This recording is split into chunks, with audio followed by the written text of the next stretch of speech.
flipped a Teal seat, gives them a someone in an inner urban seat that's 1-1 back for the Liberal Party against the flow of votes, and the talk about aspiration and his economic credentials.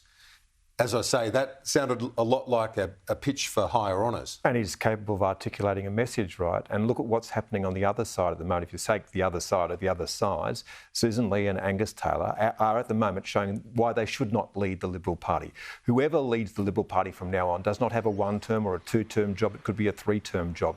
This is a structural change in the way that the Australian electorate has moved. This is not a cyclical thing. If the Liberal Party does not now go back to the basics and find out a pathway forward, which means working out what you are in the 21st century and trying to heal the divisions within a party, try to fix the machinery of a party, which is also broken. If you think that two people who are fighting in public now over the spoils of defeat are capable of doing that, then you're not paying attention. So whoever it is, it shouldn't be one or other of those two.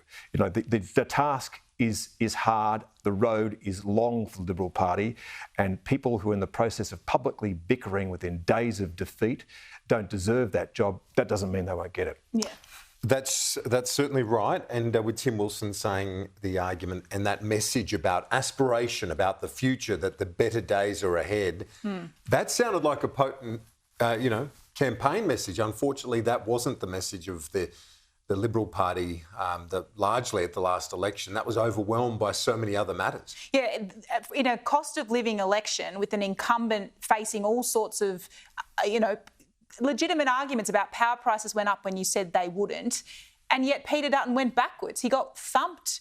He should not have, and it was to do with a whole series of things that we're seeing Liberals willing to talk about. The polling was terribly wrong, that the policies were not articulated ahead of time. There was nothing for them to go out on the doors and talk about. The big thing, work from home.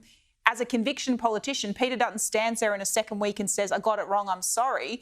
It didn't jibe with who he's been for his entire political career, a man who never took a backward step, forced to take a backward step because of the state of the polling internally. Indeed. So we watched this with interest, Chris, but we sat here listening to that news conference. You can understand why he's jubilant today to win back that seat within 3 years, to defy expectations, I think, as well, given so many people thought the Teals would hold on, and given the rest of the swing was away from the Liberal Party and the Dutton-led opposition. And this is one green shoot amidst the rubble, which the Liberal Party needs to cling to. But do not forget, over the course of the last two elections, it's not one. Over the last two elections, they've lost, 26 seats. They have been driven out of urban Australia, essentially, around the country. They cannot win an election if that continues to be the case. They have to find a way back.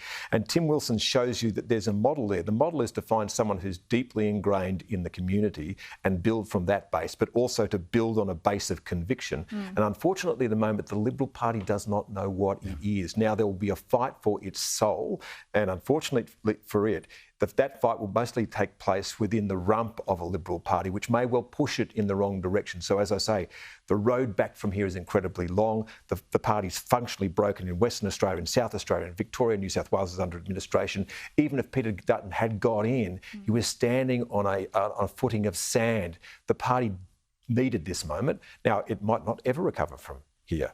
But I think that what we're seeing at the moment in the public bickering between the two potential leaders shows that they've already started on the wrong foot. The green shoot, I like how you put that, because that is this one sort of green shoot amid the destruction. Maybe there's one in Kooyong. It's probably a bit too far away. But Bradfield as well. But maybe they use that as they focus on him and that message. Who knows? As opposed to the other candidates. But I want to talk to you from the spoils of defeat to the victory, and how the Prime Minister navigates the expanded caucus, but particularly the demands upon the front bench. Because with an expanded caucus comes other demands as to who should have what representation in terms of the states and the factions. Yeah, it's not just about finding literally more seats for this Labor caucus meeting, which is going to be held here in Parliament on Friday. But as you say, the shift in where MPs and senators are elected, what faction they've come from, that shifts the balance of who is determined to have been given spots in cabinet in particular. We wanted to show you this looming fighter. It's happening right now between the Victorian right and the New South Wales right. Have a look at the 5 cabinet ministers from New South Wales, all from the right faction: Jason Clare, Tony Burke, Chris Bowen, Michelle Rowland and Ed Husic. Now, in the past, Ed Husic's had to take a step back when Christina Keneally was elevated into Parliament. He didn't like that at the time.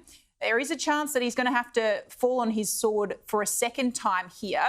We were talking this morning, Kieran, about Chris Bowen and does there need to be a shift from that position with energy? It doesn't seem like he wants to leave that position. One thing being floated, it's been reported in the Financial Review and the last 48 hours, is that Chris Bowen could be given an extra position, which would be the president of COP, so the UN climate chief, ahead of Australia hosting in 2026 in Adelaide the crucial climate talks. This always goes to often a very high-profile politician. Their job in the lead-up to the climate talks is to hold these crucial diplomatic negotiations. So there's a world in which Chris Bowen is given one of these sort of extra roles on top of what he already has. And Kieran, you and I have been discussing as well the potential that Anthony Albanese expands the cabinet. There is restrictions on expansions in terms of overall numbers, but there is potentially room to move in terms of the number of positions to keep everyone happy, if you can put it that way. Yes, there'll always indeed. be some people unhappy, but as many as possible. Yeah, under the legislation, the upper limit is 30 but that includes the outer ministry. Then you've got the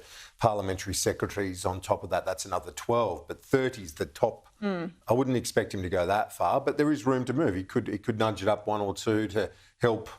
And the argument's there, they've got a lot more MPs. There's a lot more states and territories you've got to factor into the consideration. There's a lot of talk about Beck White in Tasmania from the left being elevated into cabinet. Anthony Albanese himself had mentioned her as a future cabinet minister in the campaign. So a lot to watch in this space. Yeah, he won the election, but now the tricky bits of keeping everyone happy along the way, because, as we said, success does breed expectation as well. Yeah, and there'll be a whole lot of people in the Labor Party now who think you have a once-in-a-generation opportunity to really stamp a Labor government on this country the way that it did in the 1980s. But this is a very different kind of Labor government now. It does tend to the left, and I see already some of the problems of the future being expressed in the desires of the present, particularly by the Labor for the Environment people. If they want a target of 70% by 2035, go for it. That's on the climate, the emissions, because the rest of the world's moving away from that. I hope that Chris Bowen does stay in energy. He's been disastrous. I think that he should be there to reap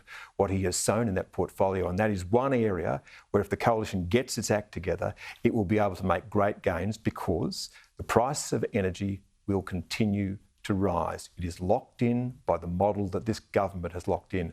The more they double down on it, the higher the price will rise, and the more variable energy they put on the grid, the shakier that grid will become. So go for it. Put the pedal to the metal. This is where they really now need to start thinking about the system that they're building.